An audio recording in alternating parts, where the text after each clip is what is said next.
اللہ الرحمن الرحیم۔ السلام علیکم ورحمۃ اللہ وبرکاتہ۔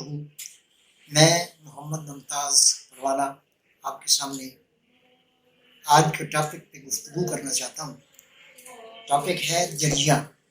جریان جو ایک ایسا مرض ہے جس کا تعلق مردوں کے ساتھ ہے، اور اس سے انسان کا جو خزانہ ہے، منی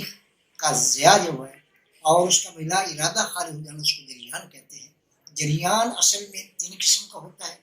ایک جریان مضی ہے، جریان بدی اور حقیقی جریان، جس کے اندر انسان کا اصل خزانہ جو ہے وہ ضائع ہوتا ہے۔ تو اصل میں جریان مضی وہ ہے جو ایک اس کے پراسٹیٹ گلینڈ جو ہوتا ہے، قدامیہ کی حرکت کی وجہ سے، اس کی تحریک کی وجہ سے ایک لوبریکیشن سا مادہ پیدا ہوتا ہے جو اس کی نالی کے اندر نکلتا ہوا بلا ارادہ خارج ہو جاتا ہے، جس میں یہ ایک مرض انسانوں میں ایسی ہے کہ جس میں کوئی ناول جو ایسی باتیں کرنے سے اس کے اندر ایک ایسی تحریک پیدا ہو جاتی ہے، اور یہ جب بڑھ جاتی ہے تو اس کے کپڑے کی رگڑ سے بھی اس کے اندر یہ پیدا ہو جاتی ہے۔ کوئی ناول یا کوئی ایسی چیزیں جو بلا ارادہ اس کا یہ ایکسائٹمنٹ ہونے کے بعد یہ خارج ہو جاتی ہیں، اور اس کے بعد یہ مدہ اس کے نقصانات میں ایک پیش خیمہ ہے، لیکن اس کا جو اصل خزانہ ہے اس میں نقصان یا تعطل نہیں۔ اس میں اس کے اعضاء کمزور ہو جاتے ہیں، اور اس کے روزمرہ زندگی کے معاملات میں ایک تعطل پیدا ہو جاتا ہے، جس میں کمزوری اور نسیان اور ہر بات پر چیز کا پن پیدا ہو جانا۔ اور جب یہ چیز زیادہ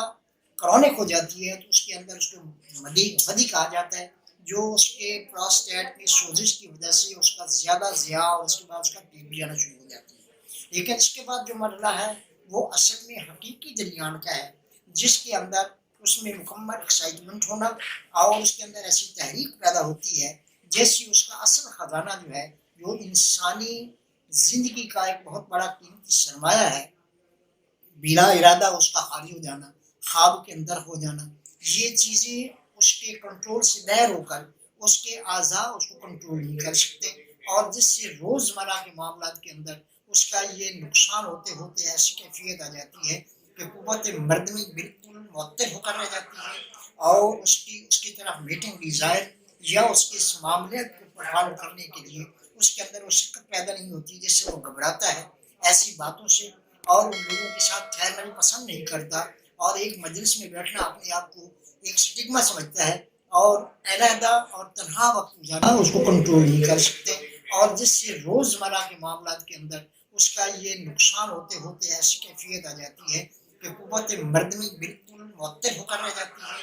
اور اس کی طرف میٹنگ ڈیزائر یا اس کے اس معاملے کو فعال کرنے کے لیے اس کے اندر وہ شکت پیدا نہیں ہوتی، جس سے وہ گھبراتا ہے ایسی باتوں سے، اور ان لوگوں کے ساتھ ٹھہرنا بھی پسند نہیں کرتا، اور ایک مجلس میں بیٹھنا اپنے آپ کو ایک سٹگما سمجھتا ہے، اور علیحدہ اور تنہا وقت گزارنا چاہتا ہے، اور جب اس کو اس معاملات میں بات کی جاتی ہے تو اس سے وہ گھبراتا ہے۔ اللہ تعالیٰ نے ہر انسان کے لیے اس کے مرض کا علاج پیدا کر دیا ہے، تو جڑی بوٹیوں سے اس کا علاج ممکن ہے۔ پہلے اس کی علامات کو مد نظر رکھنا ہوگا، اور اس کے اصل سبب کو تلاش کرنے کے بعد اس کے مطابق اس میں دوائیں استعمال کرنے کے بعد ان کے یہ کھوئی ہوئی طاقت کو بحال کیا جا سکتا ہے، اور اس کے مادہ کو گاڑھا کیا جا سکتا ہے جو بلا ارادہ خارج ہو جاتا ہے، لیکن اس کو ایک اپنے پروسیس کے ساتھ اس کا عمل پذیر ہوتا ہے، جس سے اس کی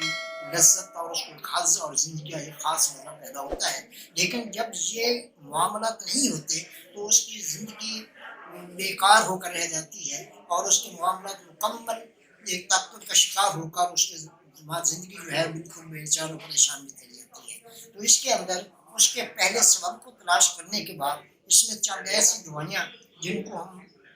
اکٹھا کرنے کے بعد معدون کی شکل میں یا سفوف کی شکل میں یا کیپسول بند کر کے دیے جا سکتے ہیں، جس کے متواتر استعمال کرنے سے انشاءاللہ اس کی پوری قوت بھی بحال ہو جاتی ہے، اور معدہ بھی اپنے اعتدال پر گھڑا ہو جاتا ہے، جس سے اس کے تمام زندگی کے لذات جو ہیں اللہ تعالیٰ ان کو پھر دوبارہ نصیب فرما دیتے ہیں۔ جس میں اکثر دوائیاں جو ہیں وہ اس میں ہم اکثر سمندر سکھ کو استعمال کرتے ہیں، تال مکھانا ہے، اور اس کے بعد تخم سریالہ ہے، اور اس کے بعد ہے